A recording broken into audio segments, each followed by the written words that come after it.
نحمده ونصلي على رسوله الكريم أما بعد فأعوذ بالله من الشيطان الرجيم بسم الله الرحمن الرحيم قال الله تبارك وتعالى في سورة النساء أفلا يتدبرون القرآن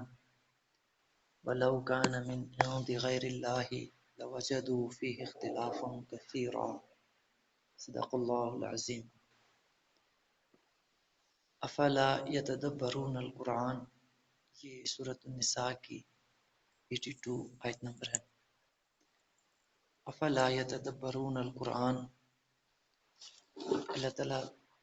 فرماتے ہیں کہ یہ لوگ کیوں نہیں قرآن میں غور و فکر کرتے۔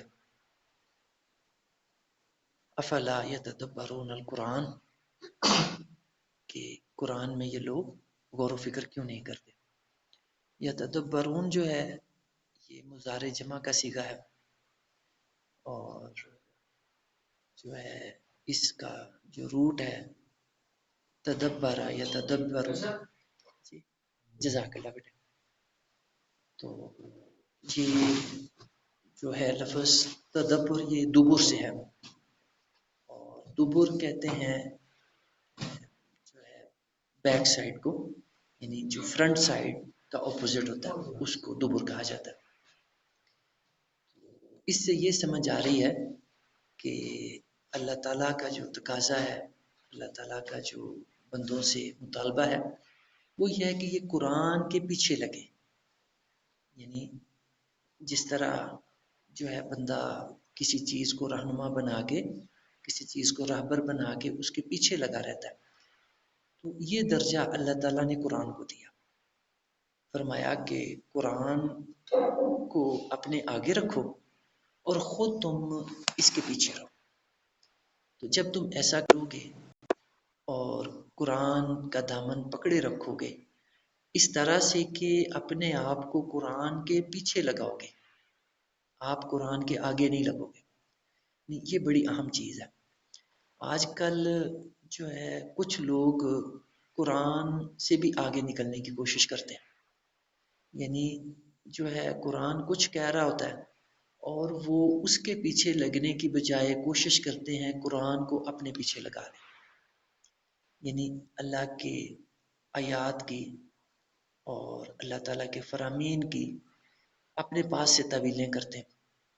جس کا نہ نبی علیہ السلام کی زندگی میں کوئی وجود تھا، نہ صحابہ کرام رضوان اللہ علیہم اجمعین کے زمانہ مبارکہ میں کوئی وجود تھا۔ نئی نئی چیزیں نکالنے کی کوشش کرتے ہیں۔ ویسے تو یہ قرآن کا معجزہ ہے، قرآن کا اعجاز ہے۔ اللہ کے پیارے نبی صلی اللہ علیہ وسلم نے فرمایا کہ قرآن اللہ کی ایسی کتاب ہے، اس کا اعجاز قیامت تک ظاہر ہوتا رہے۔ اس کی جو عجیب و غریب جو چیزیں ہیں، جو اس کے معجزات ہیں، اس کا کلام الہی ہونا ہے، فرمایا یہ قیامت تک ظاہر ہوتا رہے گا دنیا کے آگے۔ یہ قرآن کی شان ہے، اس کے معجزات قیامت تک ظاہر ہونے، کہ یہ کتاب جو ہے منفرد کتاب ہے دنیا جہان میں، اس جیسی کوئی کتاب جو ہے دنیا میں نہیں ہے۔ تو اس وجہ سے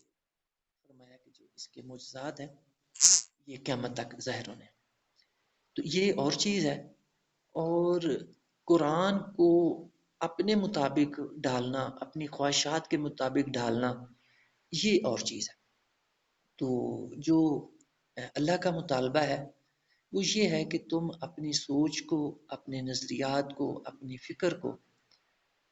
قرآن کے تابع کر دو، اور قرآن کے پیچھے اپنے آپ کو رکھو، قرآن سے آگے لگنے کی کوشش نہ کرو۔ قرآن سے آگے لگنا کیا ہے کہ انسان کچھ سوچیں، کچھ نظریات، کچھ خیالات پہلے سے قائم کر لے، اور خام خواہ قرآن کی آیات کو گھسیٹ کے پکڑ کے تو اپنی خواہشات کے مطابق کو ثابت کرنے کی کوشش میں لگ سکتے۔ یہ غلط طریقہ ہے، اللہ کا یہ مطالبہ نہیں ہے۔ اللہ کا مطالبہ ہے کہ قرآن جیسے کہتا ہے تم ویسے چلو، اور ایسا نہیں کہ اپنے تمہارے کوئی خواہشات پہلے کی بنائی ہوئی ہیں، اپنے نظریات کو تم نے پہلے سے بنائے ہوئے ہیں، اور قرآن کی آیتوں کو خام خواہ گھسیٹ کے تو اپنے نظریات کو ثابت کرنے انسان بیٹھ جائے، یہ غلط طریقہ۔ تو فرمایا کہ جب تم قرآن کے پیچھے چلو گے اور جو ہے اس کی تابعداری کرو گے تو پھر تمہیں اس کی صحیح سمجھ آئے گی، تم اللہ کی رضا تک پہنچو گے، اللہ کی منشا تک پہنچو گے، اور اس بات کو پاؤ گے جو کہ محکم ہے، جو کہ اللہ تعالیٰ اپنے بندوں کو پہنچانا چاہتا ہے۔ اور پھر یہ بھی قرآن کا اعجاز ہے، قرآن کا معجزہ ہے کہ جو بندہ قرآن سے ہدایت پانا چاہتا ہے تو یہ قرآن کا وعدہ ہے، اللہ کا وعدہ ہے کہ قرآن اس کو ہدایت ہی دیتا ہے۔ اور جو لوگ اس سے گمراہی حاصل کرنا چاہتے ہیں، بہت سارے غیر مسلم بھی قرآن کو پڑھتے ہیں، ان کا مقصد قرآن سے ہدایت پانا نہیں ہوتا، ان کا مقصد ہوتا ہے قرآن سے کوئی عیب نکال لیں، قرآن سے کوئی کجی نکال لیں، قرآن سے کوئی ٹیڑھی بات نکال لیں اور کوئی نقص نکال لیں قرآن کا، تو ان کو پھر ہدایت نہیں ملتی، کیونکہ وہ ہدایت کے طالب بن کے نہیں آتے۔ یہ ایسی کتاب ہے کہ اللہ تعالیٰ نے اس کو پڑھنے سے پہلے فرض کیا ہے کہ تم شیطان مردود سے اللہ کی پناہ میں آ جائے گا، اور اس میں حکمت یہی ہے کہ جو ہے اپنا قبلہ درست کر لو قرآن کو شروع کرنے سے پہلے، قرآن کو پڑھنے سے پہلے۔ فَإِذَا قَرَأْتَ الْقُرْآنَ فَاسْتَعِذْ بِاللَّهِ مِنَ الشَّيْطَانِ الرَّجِيمِ۔ فرمایا کہ جب تم قرآن کو پڑھنے کا ارادہ کرو تو کیا کرو؟ پہلے اعوذ باللہ من الشیطان الرجیم پڑھ لیا۔ اعوذ باللہ کیا ہے؟ یہ ایک قلعہ ہے، یہ ایک بڑی مضبوط عمارت ہے جس میں بندہ داخل ہونے کی اللہ سے دعا کرتا ہے کہ یا اللہ میں بہت کمزور ہوں، میری عقل، میرا علم، میری سمجھ ساری چیزیں ناقص ہیں، اور میں اپنے بل بوتے پہ شیطان کا سامنا نہیں کر سکتا، شیطان کے فتنوں سے، اس کی سازشوں سے اور اس کی چالوں سے میں اکیلا اپنے بل بوتے پہ نہیں بچ سکتا۔ یا اللہ تو طاقتور ہے، تو بڑی قدرت والا ہے، تو میں تیری پناہ چاہتا ہوں کہ تو مجھے اپنے حصار میں لے لے، اپنی پناہ میں لے لے، اور یا اللہ تو مجھے اپنے جو ہے کسٹڈی میں لے لے، مجھے اپنی حفاظت میں لے لے، اور شیطان مردود سے مجھے بچا کے رکھنا، میں جتنی دیر بھی قرآن پڑھوں، جتنی دیر بھی میں قرآن کی تلاوت کروں۔ تو یہ بہت بڑی دعا ہے جو انسان کو اللہ تعالیٰ نے تلقین فرمائی اور لازم کیا، اور اسی وجہ سے علماء کرام فرماتے ہیں کہ قرآن پڑھنے سے پہلے اعوذ باللہ پڑھنا فرض ہے۔ قرآن پڑھنے سے پہلے اعوذ باللہ پڑھنی فرض ہے، بسم اللہ پڑھنی فرض نہیں ہے۔ یعنی اتنا مطلب جو ہے اس کی تاکید ہے کہ اللہ کا یہ حکم ہے، اور اس کی وجہ میں نے ابھی تفصیل سے بتائی کہ کیوں ضروری ہے قرآن پڑھنے سے پہلے اللہ کی پناہ میں چلے جانا، اللہ کی حفاظت میں چلے جانا، اللہ کی نگرانی میں چلے جانا کیوں ضروری ہے؟ کیونکہ شیطان ویسے تو ہر وقت انسان کے پیچھے لگا ہوا ہے، لیکن جب انسان قرآن کو سمجھنے کی کوشش کرتا ہے، قرآن کو پڑھنے کے لیے بیٹھتا ہے، تو اس وقت شیطان کا حملہ اور زیادہ ہو جاتا ہے۔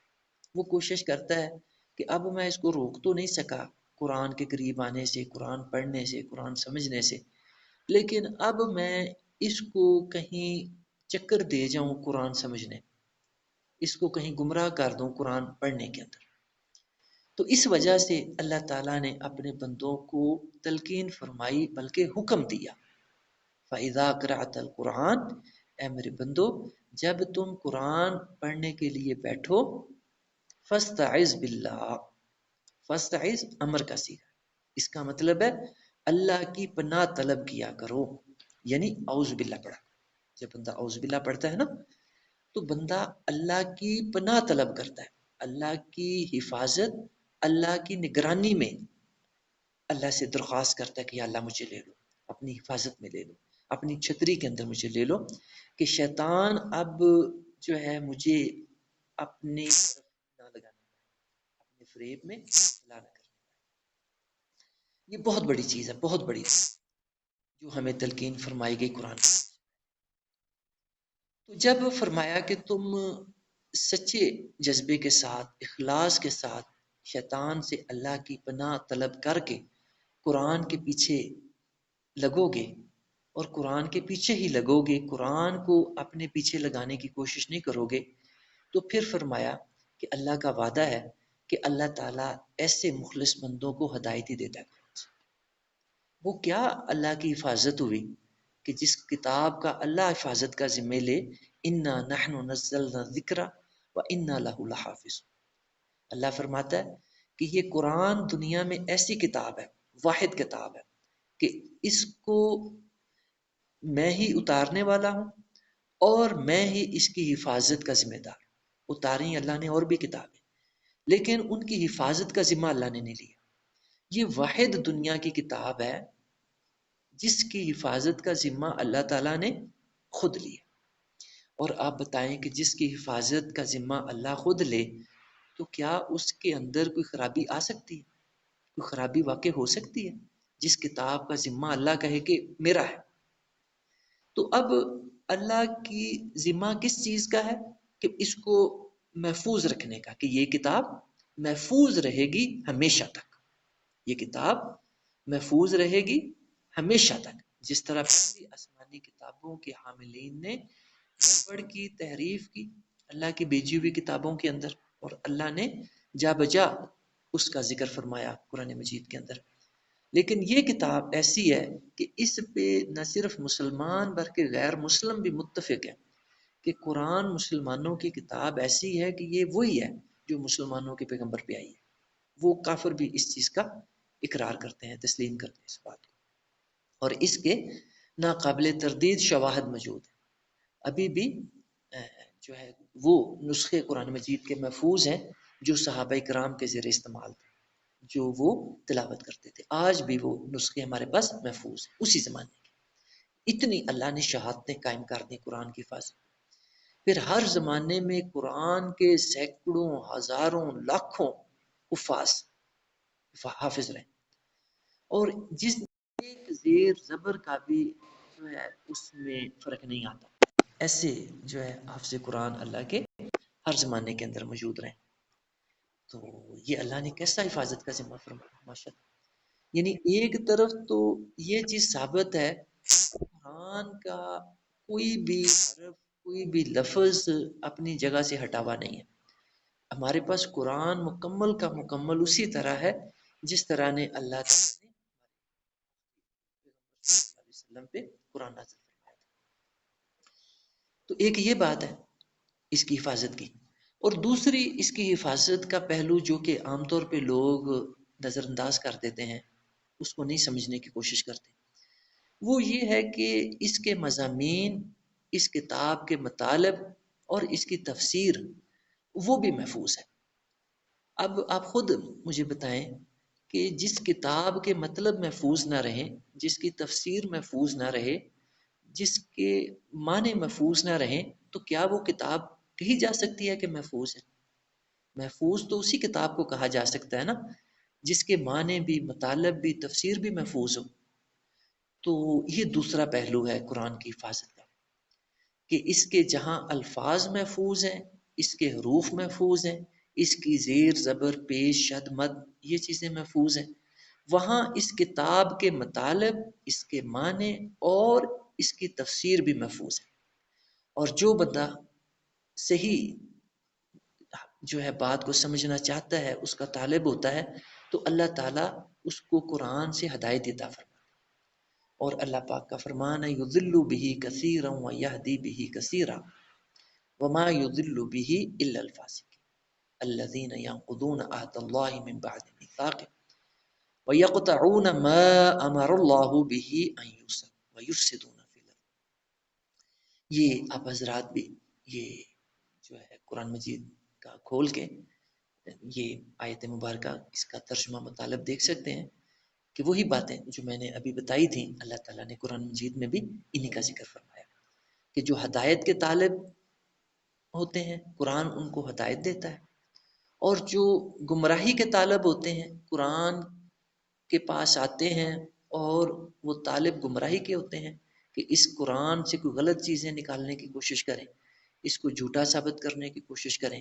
تو وہ پھر اس سے گمراہی لے کے اٹھتے ہیں۔ اللہ کا تو کچھ نہیں بگاڑتے، وہ جو بگاڑتے ہیں اپنا ہی بگاڑتے ہیں، اللہ کی کتاب میں کوئی فرق نہیں آتا، وہ اپنی جگہ پہ محفوظ رہتی ہے، اپنی جگہ پہ وہ صحیح سالم رہتی ہے۔ اور اللہ تعالیٰ نے اب دلیل بیان فرمائی قرآن کی حقانیت کی کہ یہ من جانب اللہ ہے، محفوظ کتاب ہے۔ کیا فرمایا؟ وَلَوْ كَانَ مِنْ عِنْدِ غَيْرِ اللَّهِ، کہ اگر فرمایا یہ اللہ کے علاوہ کسی اور کی طرف سے قرآن آیا ہوتا نا، لَوَجَدُوا فِيهِ اخْتِلَافًا كَثِيرًا، تو تمہیں پھر اس کتاب کے اندر بہت سارے اختلافات نظر آنے تھے، کیونکہ اللہ کی جو عقل ہے، جو اللہ کا علم ہے،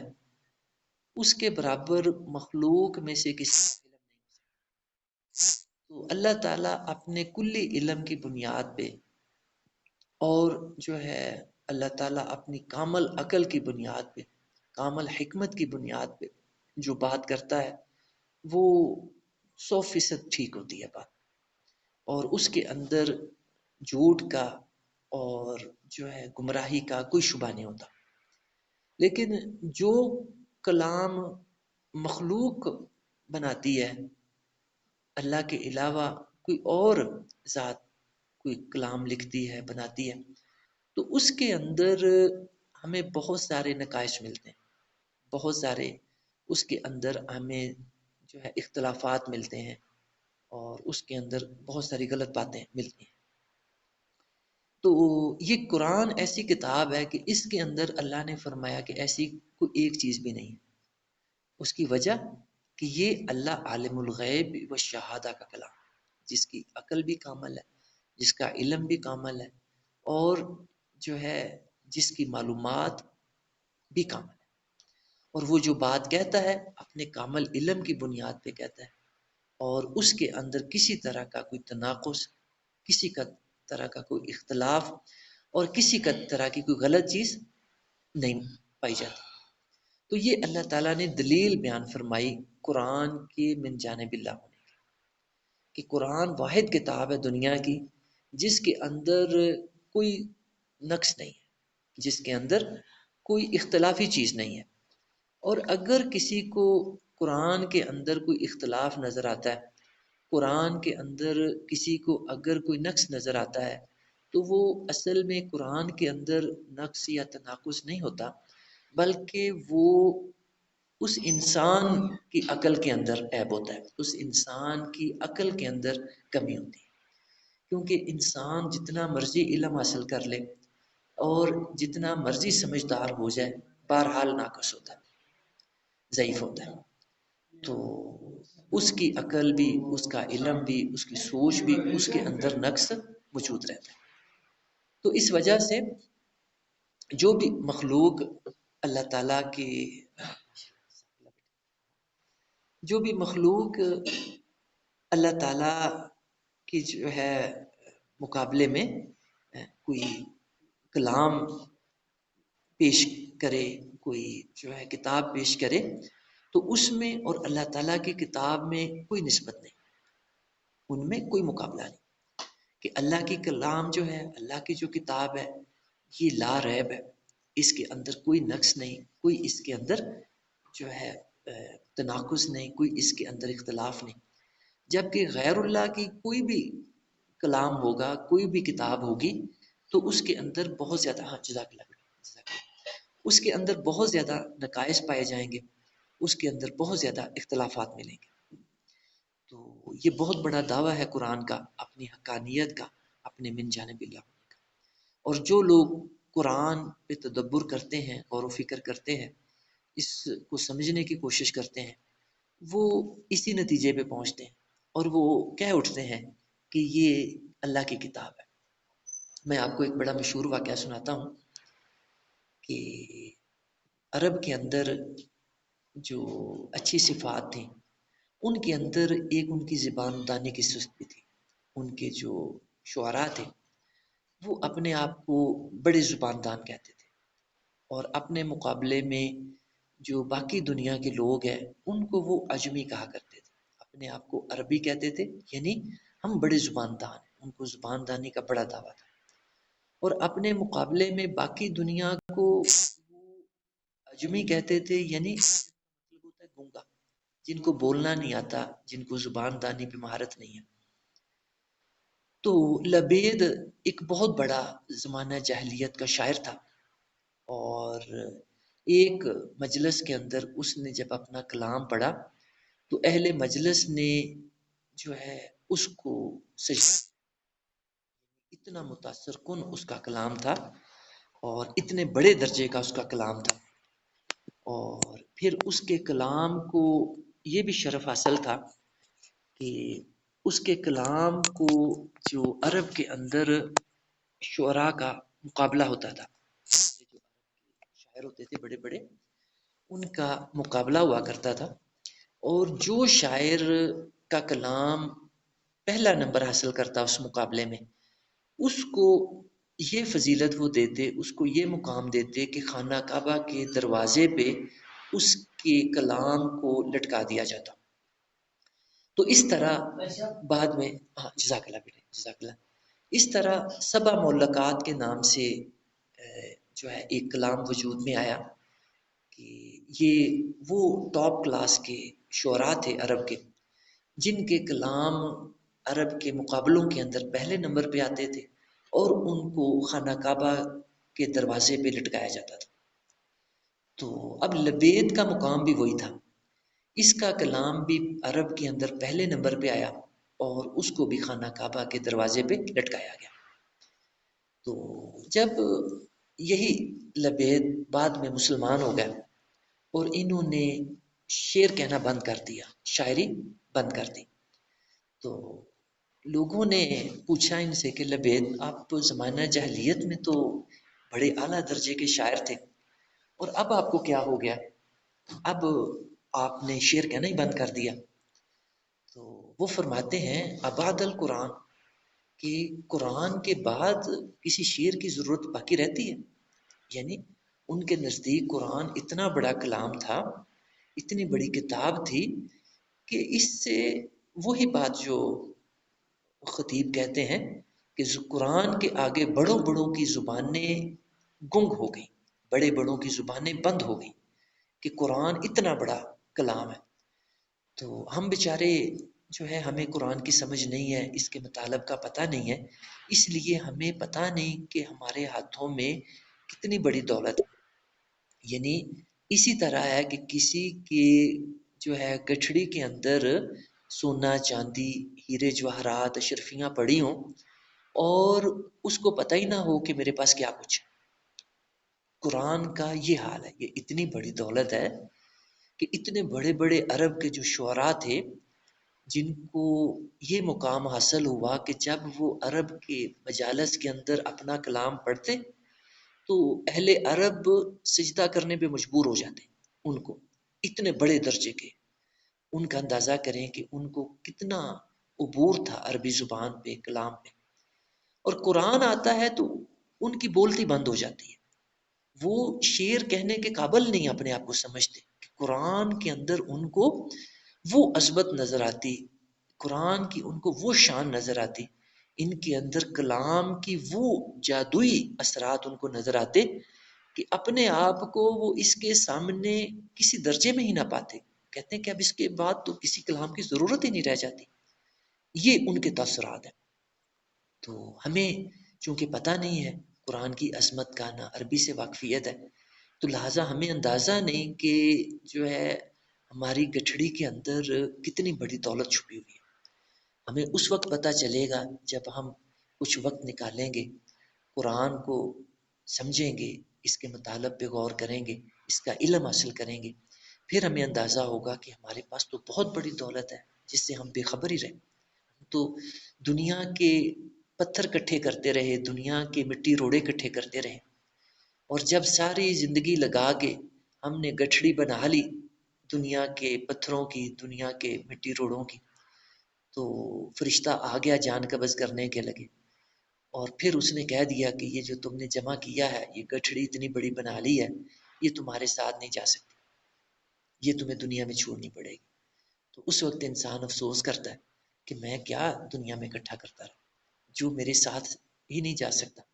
جس نے میرے ساتھ قبر میں جانے سے انکار کر دیا۔ جب انسان مرتا ہے تو سب سے پہلے اس کا مال و دولت جو ساری زندگی اس نے ریزہ ریزہ کر کے اکٹھا کیا ہوتا ہے، سب سے پہلے یہی مال و دولت ہی اس بندے کا ساتھ چھوڑ دی، یہی اس کا نہیں رہتا۔ یہاں تک کہ اب وہ بندہ جب اس کو جو ہے جان کنی کا عالم طاری ہو جاتا ہے، یقین ہو جاتا ہے کہ اب موت بس آ گئی ہے سر پہ، تو اس وقت وہ اپنے مال کے اندر وصیت بھی نہیں کر سکتا، بس 1/3 تک شریعت نے اجازت دی، 1/3 تک وہ وصیت کر سکتا ہے ان کے حق میں جن کے اللہ نے حصے متعین نہیں فرمائے، یعنی باقی 2/3 مال اس کا رہتا ہی نہیں، یعنی اس کو قانون نے، شریعت نے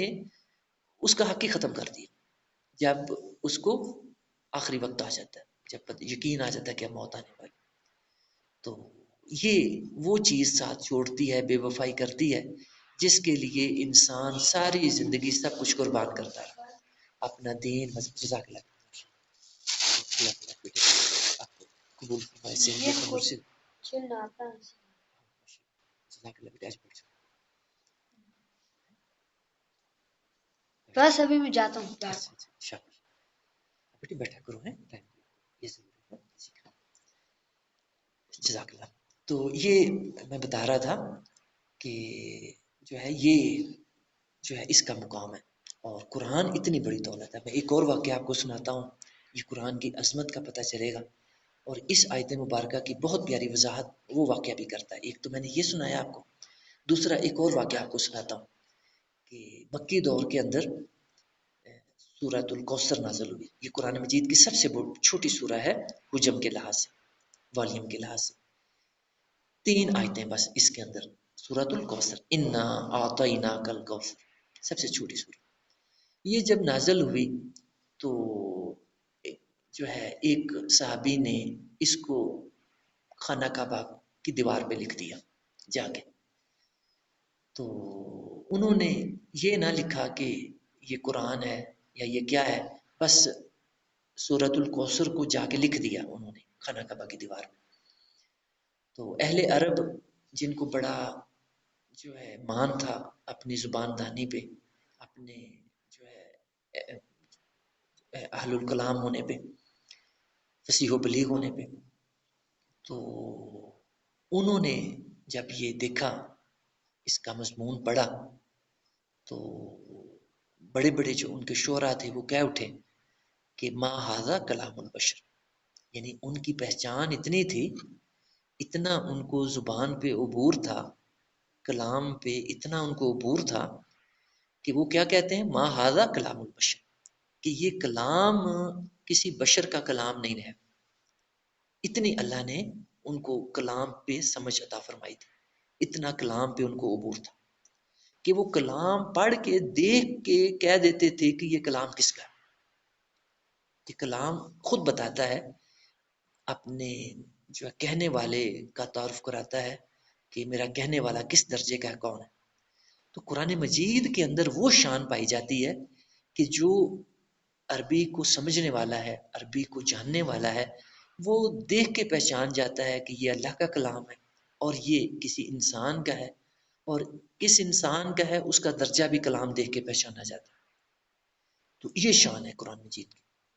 اور اللہ تعالیٰ نے بھی یہی فرمایا، یہی تقاضا کیا کہ دیکھو میرے قرآن پہ غور و فکر کرو،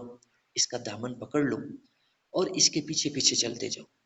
اس کو اپنے پیچھے لگانے کی کوشش نہ کرنا۔ یا تدبرون کا جو لفظ ہے نا، یہ ہمیں خاص طور پہ اس طرف توجہ دلاتا ہے کہ قرآن پیچھے چلنے والی چیز ہے، نہ کہ اپنے پیچھے لگانے والی چیز۔ اور جب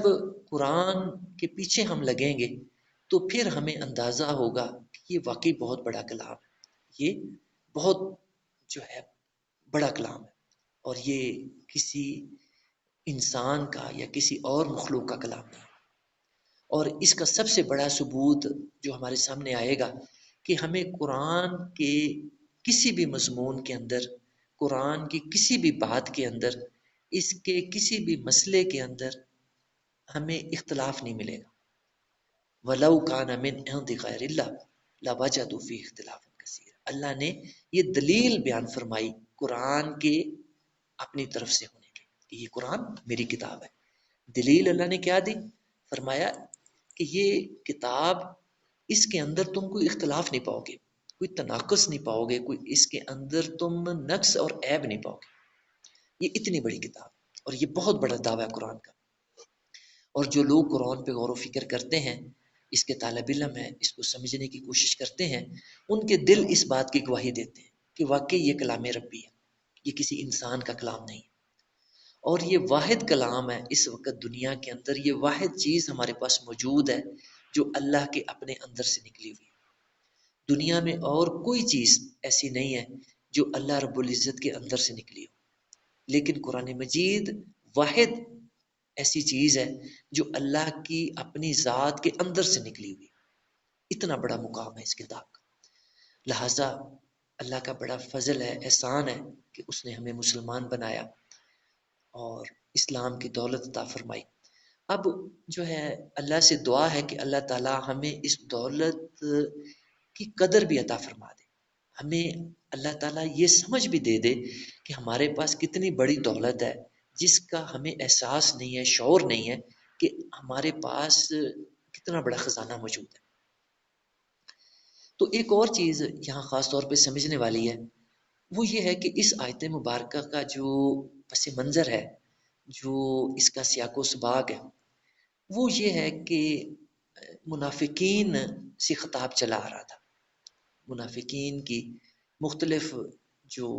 کیفیات تھیں، ان کی سوچ کی، ان کے ذہن کی، ان کے عمل کی، اللہ تعالیٰ ان پہ روشنی ڈال رہے تھے. ہم قرآن مجید کی کسی بھی بات کو، کسی بھی آیت کو، کسی بھی مضمون کو اس کے پس منظر سے ہٹ کے اگر سمجھنے کی کوشش کریں گے تو نہیں سمجھ سکیں گے، وہاں مغالطہ کھائیں گے، غلطی کھائیں گے. لیکن جب ہم قرآن کی ہر بات کو، ہر آیت کو اور جو ہے اس کی ہر فرمان کو اس کے مقام پہ رکھ کے، اور جہاں وہ آیت مبارکہ پڑھی ہے اس کے جو ہے سیاق و سباق کو سامنے رکھیں گے تو پھر ہمیں اس آیت مبارکہ کی صحیح سمجھ آئے گی. تو یہاں اگر ہم اس کے سیاق و سباق کو سامنے رکھیں آیت مبارکہ کے، تو خطاب چلا آ رہا تھا منافقین سے، اور اللہ تعالیٰ نے ان کا نام لے کے بھی بتایا کہ میں یہ جو کلام کر رہا ہوں منافقین سے کر رہا ہوں. یہ اس کا پیچھے ذکر ہوا پچھلی نشستوں میں. تو اب اسی آیت مبارکہ کو اس پس منظر میں دیکھیں تو اللہ تعالیٰ ان سے خطاب کرتے ہوئے ہی بات کو چلا رہے ہیں کہ یہ منافقین اگر اللہ کی کتاب کو ہی سمجھ لیتے، اگر اس کے پیچھے ہی لگ جاتے تو ان کی ڈائریکشن ٹھیک ہو جاتی، ان کی الائنمنٹ ٹھیک ہو جاتی، ان کی لائن، ان کا جو قبلہ ہے ٹھیک ہو جاتا. تو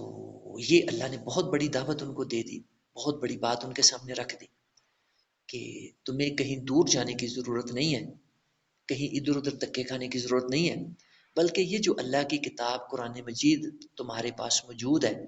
اگر تم اسی کا دامن پکڑ لو اور اس کے پیچھے لگ جاؤ تو تم ہدایت کو پا جاؤ. یہ اللہ نے بہت بڑی ان کو دعوت دے دی. یعنی ابھی جو دور تھا اس میں اللہ تعالیٰ نے منافقین سے ابھی جو ہے چشم پوشی کا حکم دیا ہوا تھا. پچھلی نشستوں میں بھی، کل کے نشست میں بھی اس کا ذکر آیا تھا. اللہ تعالیٰ نے یہی فرمایا تھا وہ عارض انہوں، کہ ابھی آپ ان سے اعراض کریں، ابھی ان سے الجھنے کی ضرورت نہیں ہے منافقین کے گروہ سے، بلکہ ابھی آپ فرمایا ان سے اعراض کریں. وَأَعْرِضْ عَنْهُمْ وَتَوَكَّلْ عَلَى اللَّهِ.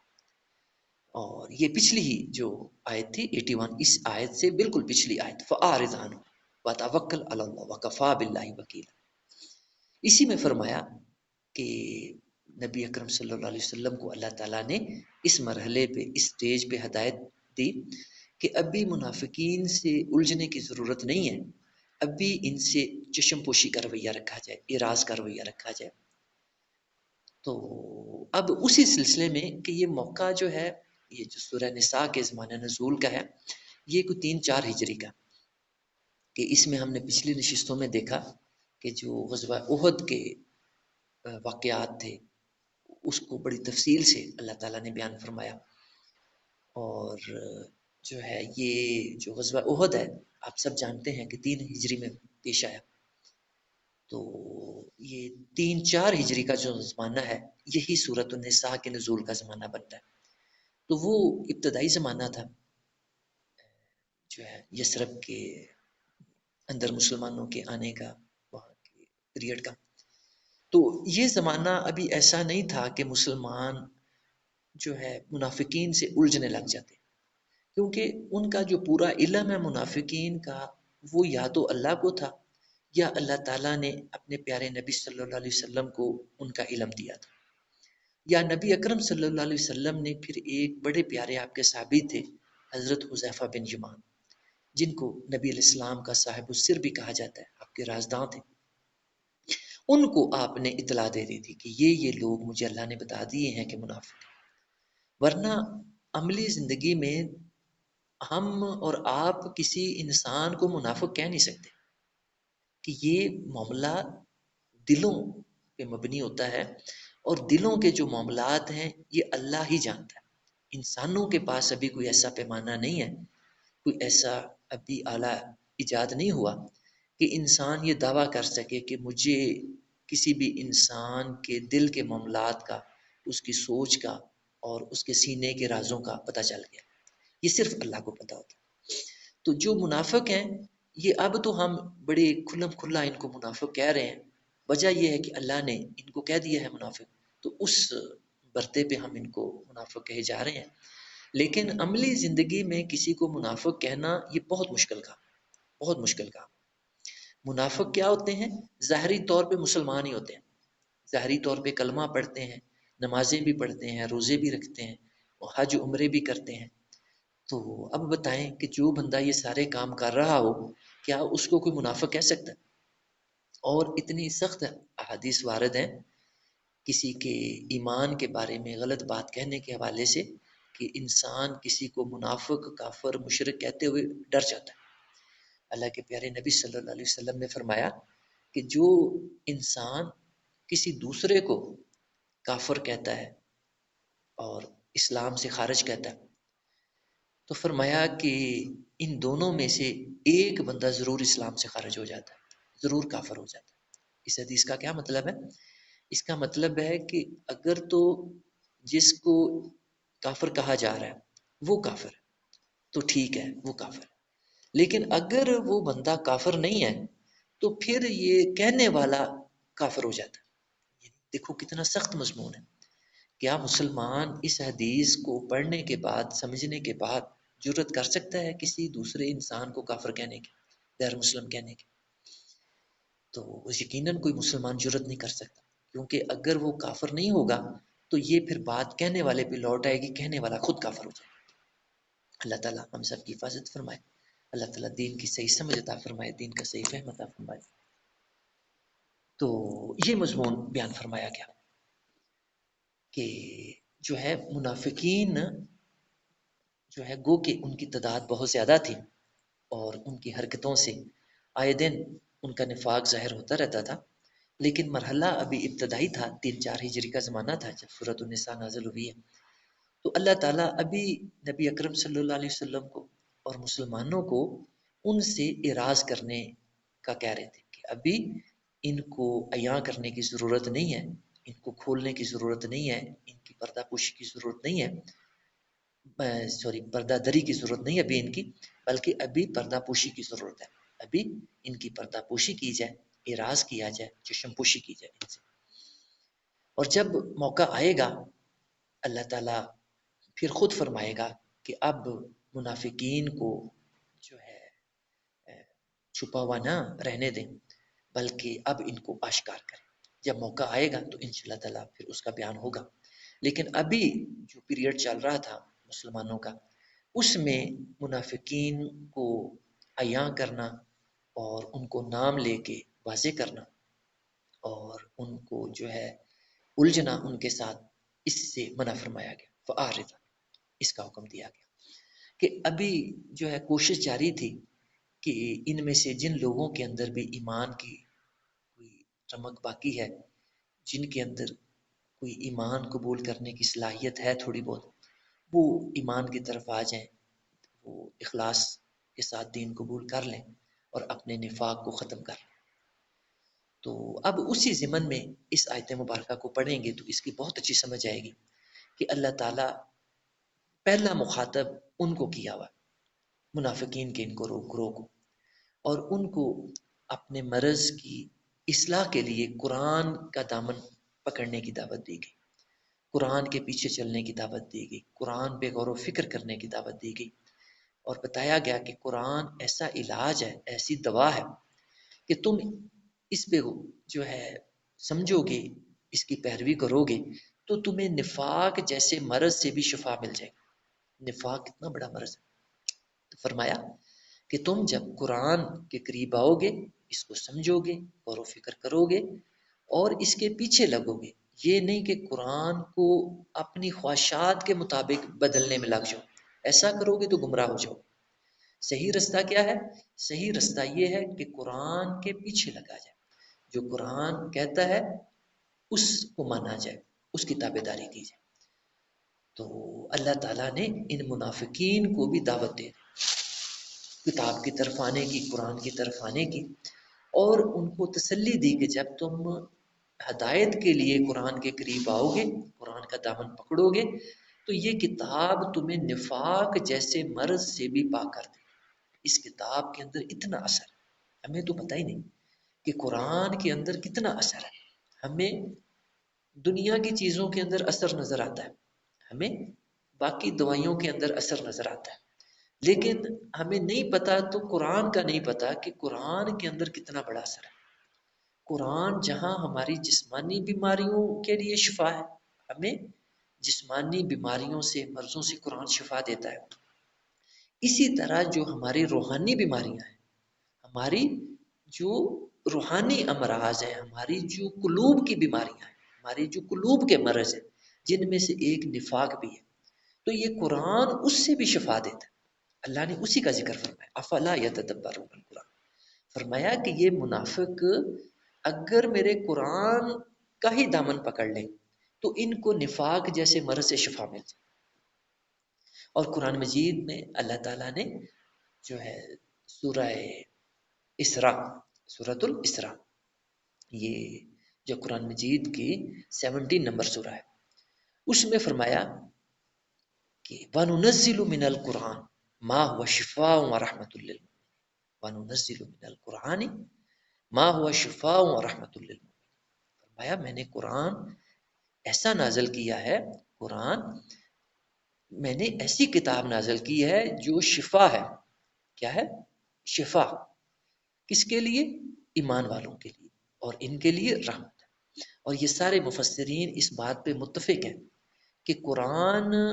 جہاں ہمارے قلوب کے مرضوں کے لیے شفا ہے، ہماری روحانی بیماریوں کے لیے شفا ہے،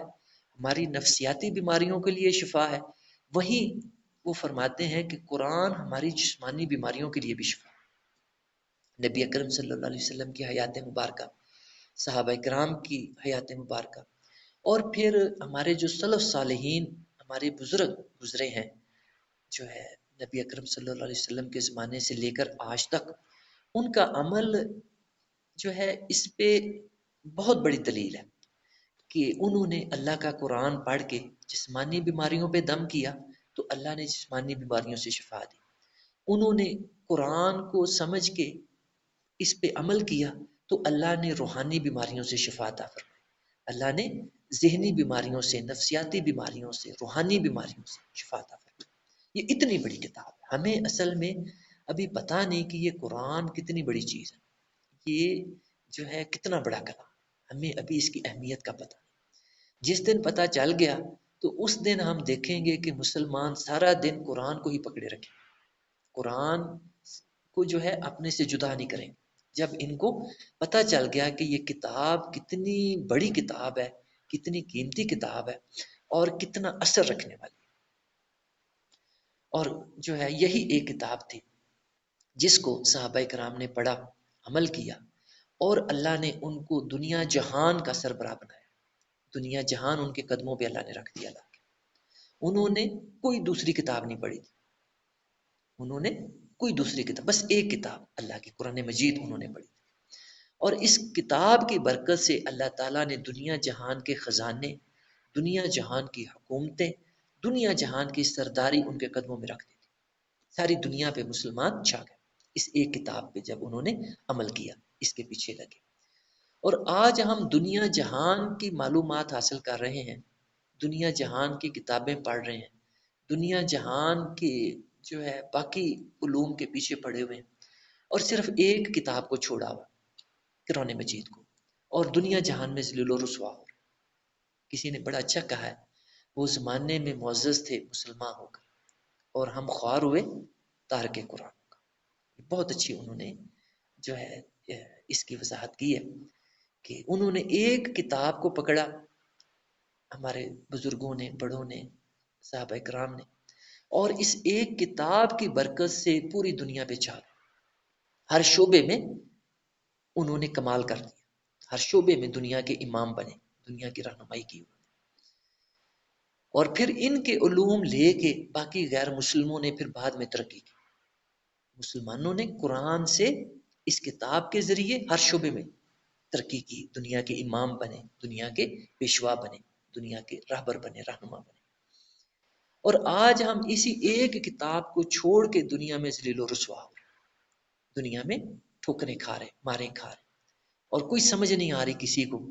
کہ یہ ہدایت کہاں سے ملے گی، کیسے ملے گی، کب ملے گی، اور اللہ کی خوشنودی کیسے ملے گی، اللہ کا قرب کیسے ملے گا، بیماریوں سے، تکلیفوں سے، مسائل سے نجات کیسے ملے گی۔ سارے ٹھکرے کھا رہے اور جو ہے سر پٹک رہے، اور ان کو نہیں پتا کہ ان ساری چیزوں کا حل بس ایک اللہ کی کتاب میں موجود ہے، قرآن مجید میں، جو ہمارے تمام مسائل کو حل کرتی ہے۔ یہ کتاب ہمارا وہ مسئلہ دنیا کا ہو، آخرت کا ہو، اس کا تعلق خدا سے ہو، بندوں سے ہو، اس کا تعلق کسی چیز سے ہو، یہ کتاب جو ہے ہماری رہنمائی کرتی ہے، اور جو ہے ایسی رہنمائی کرتی ہے کہ ہمیں کامیابی دلا کے پھر یہ چین لیتی ہے۔ ہمیں جب کامیابی مل جاتی ہے تو پھر پتہ چلتا ہے کہ یہ واقعی کتاب اس قابل ہے۔ تو بیماری ہو جائے تو اللہ کا نام لے کے اللہ کی کتاب کو پڑھیں، جس طرح ہمیں کہا گیا، تو بیماری سے شفا ہو جاتی ہے، وہ روحانی بیماری ہو، جسمانی بیماری ہو، نفسیاتی ہو، کیسی بھی ہو۔ اور اگر اس کتاب کو ہم جو ہے اللہ کا قرب حاصل کرنے کے لیے پڑھیں، سمجھیں، تو اللہ کا قرب اس سے بہتر کسی سے حاصل ہی نہیں ہوتا۔ اللہ کے پیارے نبی صلی اللہ علیہ وسلم نے فرمایا کہ تم اللہ کا قرب حاصل کرنا چاہو تو تم اس چیز سے بڑھ کر کسی اور چیز سے اللہ کا قرب نہیں حاصل کر سکتے جو اللہ کے اپنے اندر سے نکلی ہے، یعنی قرآن مجید۔ جس طرح میں نے ابھی بیان کیا تھوڑی دیر پہلے کہ اور دنیا کی کوئی کتاب ایسی نہیں ہے جس کے متعلق کہا جا سکے کہ یہ اللہ کے اندر سے نکلی ہے۔ کتاب کیا کوئی اور چیز بھی ایسی دنیا میں نہیں کہ جس کے بارے میں کوئی دعویٰ کر سکے کہ یہ اللہ کے اپنے اندر سے نکلی ہوئی چیز ہے۔ صرف قرآن مجید ایسی چیز ہے دنیا کے اندر جو کہ اللہ کے اپنے اندر سے نکلی ہوئی۔ اور اگر کوئی انسان اللہ کے قریب ہونا چاہتا ہے، اللہ کا جو ہے مقرب بندہ بننا چاہتا ہے، اللہ کی خوشنودی، اللہ کی رضا پانا چاہتا ہے، تو وہ قرآن مجید سے بڑھ کے کسی اور چیز کے ذریعے نہیں پا سکتا۔ یہ اللہ کے پیارے نبی صلی اللہ علیہ وسلم نے فرمایا۔ اور آج جو مسلمانوں کے اندر اختلافات پائے جا رہے ہیں، تفرقہ بازی پائی جا رہی ہے، آپس میں پھوٹ، آپس میں لڑائی جھگڑے، آپس میں نفاق، آپس میں جو ہے ایک دوسرے کو جو ہے کتنے کتنے جو ہے غلط فتوے لگا رہے ہیں، اس کی وجہ قرآن سے دوری ہے۔ جو مسلمان قرآن کے قریب آئیں گے تو وہ قرآن سے بھی قریب آئیں گے، آپس میں بھی ایک دوسرے کے قریب ہو جائیں گے، آپس میں بھی ان کے محبت پیار بڑھے گا۔ اور جو لوگ قرآن سے جتنا دور ہوں گے ان کے آپس کے اندر بھی جو ہے نفرت، آپس کے اندر بھی بغض، حسد اور لڑائی جھگڑے بڑھیں گے۔ یہ ایسی اللہ کی معجزہ نما کتاب ہے، اور اس کے معجزات اللہ کے پیارے نبی صلی اللہ علیہ وسلم نے خود فرمایا کہ قیامت تک ظاہر ہوتے رہیں گے۔ یہ ایسی اللہ کی معجزانہ کتاب ہے، اور بہت بڑا معجزہ یہ ہمارے پاس اللہ کا موجود ہے۔ اللہ تعالیٰ ہمیں اس کو سمجھنے کی، اس کی قدر کی توفیق عطا فرمائے۔ اللہ تعالیٰ ہمیں اس کی اہمیت کی سمجھ دے دے اور بتا دے۔ اللہ تعالیٰ ہمارے دلوں میں راسخ فرما دے کہ یہ کتنی بڑی کتاب ہمارے پاس موجود ہے۔ جتنی بڑی کتاب ہے اتنی بڑی غفلت ہے اس سے،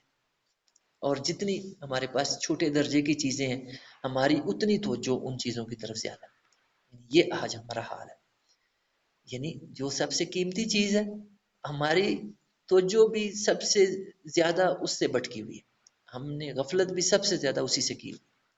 اور جو چیزیں بڑے کم درجے کی ہیں ہم نے پوری توجہ اپنی ان کی طرف لگائی ہوئی، یعنی الٹے راہ اختیار کی ہوئی۔ وَإِذَا جَاءَهُمْ أَمْرٌ مِّنَ الْأَمْنِ أَوِ الْخَوْفِ أَذَاعُوا بِهِ، وہی جس کا میں نے تذکرہ فرمایا کہ یہ خطاب منافقین سے چلا آ رہا تھا، اور یہ جو 82 نمبر آیت تھی یہ بڑی اہم تھی، اور میرے جیسا قرآن کا طالب علم مجبور تھا کہ اس کو واضح کرے، اس کو بتائے۔ میں ابھی بھی مجھے تسلی نہیں ہوئی کہ میں نے ابھی تک بھی جو 82 نمبر آیت کے بارے میں بات کی کوشش کی ہے، میں ابھی بھی سمجھ رہا ہوں کہ میں اس کا حق نہیں ادا کر سکا۔ میں سارا دن بھی اس 82 نمبر آیت پہ بولتا رہوں، اس کے فضائل بیان کرتا رہوں، تو سارا دن بھی کم، سارا دن تو ایک طرف، میں اپنی ساری زندگی بھی اگر اس 82 نمبر آیت کی وضاحت میں لگا دوں سورۃ النساء کی تو وہ بھی کم ہے۔ یہ آیت ہے اتنی اہم، یہ اتنی اہم آیت ہے اور اتنی مفصل آیت ہے۔ بس مختصراً یہ کہ یہ اللہ تعالیٰ نے قرآن کے اعجاز کو بیان کیا کہ جو قرآن اللہ کی کتاب ہے یہ کوئی چھوٹی موٹی کتاب نہیں ہے، یہ بہت بڑے درجے کی کتاب ہے، اور فرمایا کہ تم جس بیماری کو بھی لے کے اس کتاب کے پاس آؤ گے یہ تمہیں شفا دے دے۔ اس کا نام شفا بھی ہے، اور ایسی شفا ہے کہ اللہ تعالیٰ نے اس کا نام لے کے کہا کہ یہ میری کتاب شفا، جسمانی بیماریوں کے لیے بھی، روحانی بیماریوں کے لیے بھی، نفسیاتی امراض کے لیے بھی، دلوں کے امراض کے لیے، ہر طرح کی مرض، ہر طرح کی بیماری کی شفا اللہ نے اس کتاب میں رکھی، اور شور شاٹ 100% جس پہ اعتماد کیا جا سکتا ہے، یہ ایسی کتاب ہے۔ تو جو ہے میں اس آیت سے آگے جا رہا ہوں لیکن میرا جی کر نہیں رہا اس آیت کو چھوڑنے کو، یہ اتنی بڑی آیت ہے۔ اللہ تعالیٰ ہمیں اس کی سمجھ عطا فرمائے، اللہ تعالیٰ ہمیں جو ہے اس کا شعور دے دے کہ یہ کتاب کتنی بڑی کتاب ہے اور کتنے اثرات ہیں اس کتاب کے، کتنے اثرات ہیں اس کتاب کے۔ وَإِذَا جَاءَهُمْ أَمْرٌ مِّنَ الْأَمْنِ أَوِ الْخَوْفِ أَذَاعُوا بِهِ، اب اللہ تعالیٰ نے اسی مضمون کو جاری رکھا منافقین کے ساتھ خطاب کو، پہلے بھی اسی سے خطاب انہی سے چلا آ رہا تھا، یہ آیت 82 بھی اللہ تعالیٰ نے انہی کے خطاب کے سلسلے میں بیان فرما دی، لیکن بیان تو اللہ نے ان کو خطاب کر کے کی، لیکن جو اس کے فائدے ہیں وہ منافقین سے بہت اوپر ہے، یعنی ان کے لیے بھی شفا ہے اور باقی لوگوں کے لیے بھی ان کی اس کے اندر شفا ہے۔ یہ آیت پہلا خطاب ان کا منافقین سے ہے، لیکن اس سے فائدے صرف وہی نہیں باقی سارے لوگ ان سے زیادہ فائدے اٹھا سکتے ہیں۔ یہ اتنی بڑی آیت مبارک ہے اللہ نے جو بیان فرمائی۔ تو اب اللہ تعالیٰ نے یہ 83 نمبر جو آیت ہے، 83 نمبر جو آیت ہے، اس میں بھی اللہ تعالیٰ نے منافقین سے ہی خطاب کو جاری رکھا، اور ان کی کچھ اور اللہ تعالیٰ نے جو ان کی برائیاں تھیں، جو ان کے ویک پوائنٹ تھے، جو ان کی خرابیاں تھیں، ان کی طرف اللہ تعالیٰ نے اشارہ فرمایا۔ کہا کہ جب ان کے پاس کوئی بھی خبر پہنچتی ہے، وہ خوف امن کے لحاظ سے ہو یا کوئی خوف کی خبر ہو، تو یہ منافق کیا کرتے ہیں، یہ سمجھتے بوجھتے نہیں، غور و فکر نہیں کرتے کہ ہم ذرا سوچ لیں کہ کیا یہ خبر صحیح ہے یا غلط ہے یا اس کا کیا درجہ ہے۔ کیا کرتے ہیں، اذاعوا بھی اس کو لے کے فوری مشہور کرنے شروع کر دیں۔ یہ آج کل بھی ہمیں نظر آتا ہے کہ جو ہے آج کل بھی یہ جو عام لوگ ہیں جن کے پاس علم نہیں ہوتا، جن کو تقویٰ نہیں ہوتا، سمجھ بوجھ نہیں ہوتی، ان کا بھی یہی حال ہے کہ کوئی خبر سن لیں کہ پھر آگے اپنے پاس سے اس کے اندر مرچ مسالے شامل کرتے ہیں، اور بات جو ہے بناتے بناتے وہ کہاں کی کہاں پہنچ جاتی، ہوتی اس کی بنیاد کچھ بھی نہیں، ہوتا جھوٹ ہے۔ تو جھوٹی بات کو کیسے جو ہے اپنے پاس سے اس کے اندر چیزیں ملا کے، اور وہ پہنچتی پہنچتی وہ بات کہاں کی کہاں پہنچی ہوتی، ہوتی کچھ بھی نہیں اور وہ پہاڑ بنایا ہوتا۔ تو آج بھی ہمیں یہ چیز نظر آتی ہے، اور یہ ہر زمانے میں ہمیں چیز نظر آتی ہے۔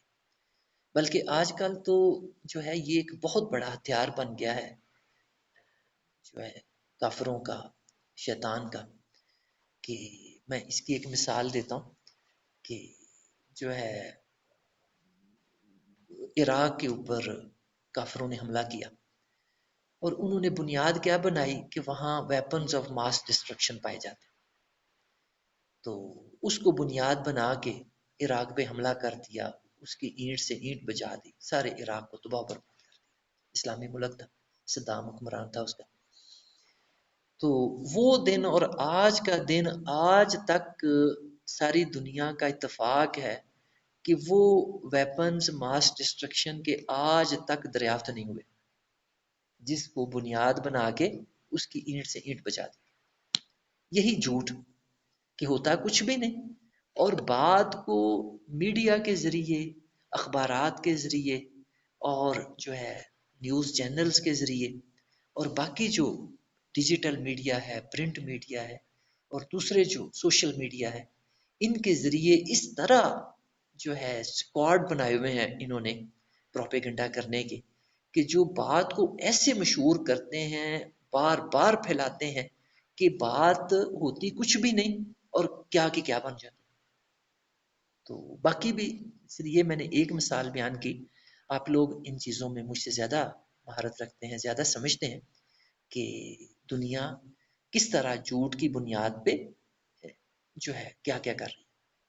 بات ہوتی کچھ بھی نہیں، میڈیا کا سہارا لے کے اس کو کتنا بڑا سچ بنا دیا جاتا ہے۔ تو جو ہے اسی لیے میں پہلے اس چیز پہ غور کرتا تھا کہ یہ جو میڈیا کو، جرنلزم کو جو ہے چوتھا ستون کہا جا رہا ہے، کسی بھی حکومت کا، ملک کا، کیوں کہا جا رہا ہے؟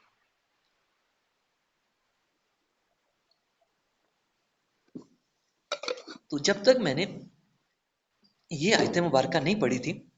مجھے اس کی سمجھ نہیں آ رہی تھی کہ ٹھیک ہے، جو ہے ایگزیکٹو کی ضرورت ہوتی ہے ملک کو، انہوں نے نظام قائم کرنا ہوتا ہے، جو ہے آرڈرز کو ایگزیکیوٹ کرنا ہوتا ہے، وہ لازمی حصہ ہوتے ہیں ملک کا۔ جوڈیشری کی ضرورت ہوتی ہے، انہوں نے عدل قائم کرنا ہوتا ہے، انصاف کرنا ہوتا ہے۔ لیجسلیچر کی ضرورت ہوتی ہے، انہوں نے قوانین بنانے ہوتے ہیں جس پہ ملک نے چلنا ہوتا ہے۔ لیکن میں یہ نہیں سمجھ سکا تھا کہ یہ میڈیا کو، جرنلزم کو، صحافت کو چوتھا ستون کیوں حکومت کا کہا جاتا ہے، ریاست کا کہا جاتا ہے۔ تو وہ یہ آیت مبارکہ اس کی وضاحت کر رہی کہ جو ہے یہ شیطان کو اس بات کا ہم سے پہلے پتہ چل چکا تھا، لہٰذا انہوں نے کیا کیا، دنیا جہان کے میڈیا پہ قبضہ کر لیا۔ اب جو لوگ اس چیز کی تحقیق کرنا چاہیں، وہ ان کے لیے دروازے کھلے ہیں، اور وہ اس چیز کی جو ہے تحقیق کر سکتے ہیں، اور جو جانتے ہیں ان کو پتہ اس بات کا کہ اس وقت میڈیا جو ہے یہ سچ کو جھوٹ اور جھوٹ کو سچ بنانے کا ایک ذریعہ، اس کے ذریعے ایک بات کو بار بار، جو جھوٹی بات ہے نا، اس کو بار بار مختلف طریقوں سے عوام کے سامنے پیش کیا جاتا ہے، عوام کو سنایا جاتا ہے، اور ہر طرح کا میڈیا استعمال کیا جاتا ہے، پرنٹ بھی، سوشل بھی، ڈیجیٹل بھی، چینل بھی، اور ہر طرف سے یلغار ہو جاتی ہے۔ تو بندہ جب اپنے دائیں بائیں ہر طرف اور بار بار ایک ہی چیز کو سنتا ہے تو وہ یقین کر لے، تو جو ہے یہ بات ہوتی کچھ بھی نہیں، ہوتا جھوٹ ہے، لیکن میڈیا کے ذریعے اس طریقے سے عوام کے سامنے اس کو پیش کیا جاتا ہے کہ عوام اس کو سچ ماننے پہ مجبور ہو جاتی ہے۔ یہ کوئی نفسیاتی اثر ہوتا ہے انسان۔ تو اب لہٰذا جب رائے عامہ آپ نے بدل دی ایک طریقے سے، ایک میتھڈ کو استعمال کر کے، تو پھر اصل ستون تو وہی ریاست کا ہوگا. آپ ایک چیز کو استعمال کر کے اکثریت کو اپنے پیچھے لگا لیں تو وہ ستون آٹومیٹکلی بن جاتا ہے ملک کا، ریاست کا. تو اس سے سمجھ آتی ہے. اور اس زمانے کے بھی جو منافق تھے، اللہ تعالیٰ نے ان کی بھی یہی صفت بیان کی ہے، ان کی بھی یہی اللہ نے حال بیان کی ہے کہ ان کے پاس بھی ادھر ادھر سے کوئی جھوٹی سچی جو بھی کوئی خبر پہنچنی، وہ امن کی ہوتی یا خوف کی ہوتی، انہوں نے اس کو کچھ اپنے پاس سے اس کے اندر کچھ ملانا، کچھ نکالنا، اور بڑا دلچسپ بنا کے، بڑا اس کو مرچ مسالے والا بنا کے، تو آگے مزے لے لے کے سنا. اگلوں نے پھر اس کو اپنے حساب سے آگے پھیلانا، انہوں نے آگے. لہٰذا بات کا پتہ ہی نہیں کسی کو کہ بات یہ جھوٹی تھی کہ سچی تھی، اور پہنچ سب تک گئی. سب اس کے اندر جو ہے مشغول ہو گئے اس بات کے اندر. تو یہ فرمایا کہ ان منافقین کا طریقہ، اللہ نے بات تو بہت بڑی کر دی، ان کو منافقین کا طریقہ کہہ دیا. تو جو ہے اس سے یہ بھی پتہ چلتا ہے کہ جو سچے ایمان والے ہیں، تقوی والے ہیں، وہ یہ کام نہیں کرتے. سکرین صاحب، یعنی اس سے یہ بھی سمجھ آتی ہے کہ یہ کام کمزور ایمان والے لوگوں کا ہے، منافقین کا ہے. ہاں، جو تقوی والے لوگ ہیں، ایمان والے لوگ ہیں، ان کا یہ کام نہیں، وہ ایسا نہیں کرتے. ان کا اب اللہ نے آگے بیان فرمایا کہ ان کا کیا اسی صورتحال میں ان کا کیا رد عمل ہوتا ہے. وَلَوْ رَدُّوهُ إِلَى الرَّسُولِ وَإِلَىٰ أُولِي الْأَمْرِ مِنْهُمْ لَعَلِمَهُ الَّذِينَ يَسْتَنبِطُونَهُ مِنْهُمْ. فرمایا کہ اب اللہ تعالیٰ نے ایک تو انہی پہ تبصرہ کیا کہ ان کو چاہیے یہ تھا کہ وہ کوئی بھی ان کے پاس خبر پہنچتی تو وہ اپنے طور پہ آگے نہ پہنچاتے، اس کو نہ پھیلاتے، بلکہ ان کو چاہیے تھا کہ یہ اپنے رسول کے پاس لے آتے. وَلَوْ رَدُّوهُ إِلَى الرَّسُولِ، کہ اللہ کا نبی موجود، حیات تھے ان کے اندر اس وقت. تو فرمایا کہ اللہ کے رسول، اللہ کے آخری پیغمبر صلی اللہ علیہ وسلم موجود ہیں، ان کے اندر حیات ہیں، تو ان کو چاہیے تھا کہ وہ خبر ان کے پاس لے کے آتے. ہاں، ان کے پاس خبر آ جاتی تو اللہ کے نبی سے سیانا کون تھا؟ انہوں نے بتا دینا تھا کہ یہ جھوٹی ہے کہ سچی ہے، تمہیں آگے پھیلانی چاہیے کہ نہیں پھیلانی چاہیے. تو پھر دوسرا فرمایا وَإِلَىٰ أُولِي الْأَمْرِ مِنْهُمْ. دوسرا فرمایا کہ اولی الامر، اولی الامر کہتے ہیں حکمرانوں کو، جو عقل رکھنے والے اور سمجھ بوجھ رکھنے والے سیانے لوگ، اولی الامر. اور اولی الامر اصل میں استعمال ہوتا ہے حاکموں کے لیے. امر کا مطلب ہوتا ہے حکم، اور اولی الامر کا مطلب وہ لوگ جو حکم دینے کی صلاحیت رکھتے ہیں، حاکم، حکمران، امیر، منہم، ان میں سے. یعنی نبی علیہ السلام جب اسلام پھیل گیا باقی علاقوں میں، تو اس وقت نبی اکرم صلی اللہ علیہ وسلم تو ہر جگہ پہ موجود نہیں ہو سکتے تھے، نہیں جا سکتے تھے. تو ایسی صورت میں جو آپ کے گورنر ہوتے تھے، جو آپ کے متعین کردہ وہاں کے امیر ہوتے تھے، وہ اولی الامر ہیں کہ دوسرے علاقوں کے جو لوگ ہیں ان کے پاس کوئی ایسی خبر پہنچے تو اللہ کے نبی تو ان کے پاس نہیں تھے، تو ان کے پاس تو آپ کے متعین کردہ جو ہے حکمران تھے، آپ کے متعین کردہ جو ہے دوسرے امیر تھے. تو اب ان کے پاس چاہیے تھا وہ لے کے جاتے کہ وہ اللہ کے نبی کے متعین کردہ تھے، آپ کے جو ہے وہ مطلب اپوائنٹڈ تھے نبی اکرم صلی اللہ علیہ وسلم کے، تو ان کے پاس چاہیے تھا لے کے جاتے. تو وہ کیا کرتے؟ لَعَلِمَهُ الَّذِينَ يَسْتَنبِطُونَهُ مِنْهُمْ. وہ کیا کرتے؟ وہ اس بات کی گہرائی تک پہنچ جاتے، وہ اس بات کی گہرائی تک پہنچ جاتے. اچھا، یہ جو لفظ یستنبطون ہے، یہ اس کا جو مادہ ہے عربی کے اندر نباتا ہے، اور نباتا کا لفظ استعمال ہوتا ہے عربی کے اندر جس طرح کہ نبات البئر کی اصطلاح استعمال ہوتی. اس کا مطلب ہے نبات البئر کا کہ کھودنے والوں نے کنواں کھودا اور اتنی گہرائی تک کھودا کہ جو اصل مقصد تھا کنواں کھودنے کا، یعنی پانی تک پہنچنا، وہ پانی تک پہنچ گیا، پانی انہوں نے نکال لیا. تو یہی حال خبروں کا ہوتا ہے کہ جن کو اللہ نے سمجھ بوجھ دی ہوتی ہے، عقل دیا ہوتا ہے، علم دیا ہوتا ہے، ان کے پاس کوئی خبر آتی ہے تو وہ جس طرح کنواں کھودنے والے گہرائی میں جا کے، تہ میں جا کے پانی نکال لیتے ہیں نا، اسی طرح جو اولی الامر ہوتے ہیں، جو صاحب علم ہوتے ہیں، حکمران ہوتے ہیں، اللہ کے نبی کی جانشین ہوتے ہیں، وہ اس طرح سے اس بات کی گہرائی میں جا کے اس کی تہ تک پہنچ جاتے ہیں اور اس کی اصلیت کو جانتے ہیں کہ یہ بات کی اصلیت کیا، یہ حکم دیا گیا، یہ طریقہ بتایا۔ تو اس آیت مبارکہ سے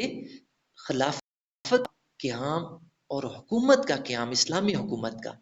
پتہ چلتا ہے کہ لازمی کہ اگر اللہ کا رسول نہیں ہے، ان کے جانشین نہیں ہے، تو مسلمان ایسی خبریں لے کے کہاں جائیں؟ ان کا وجود، ان کا قیام، ان کا ہونا، یہ آیت مبارکہ لازم کرتی ہے کہ مسلمانوں کے لیے لازمی ہے کہ وہ اللہ کے جانشین، اللہ کے نبی کے جانشین، خلیفہ مسلم رہیں۔ اس کو لازم کیا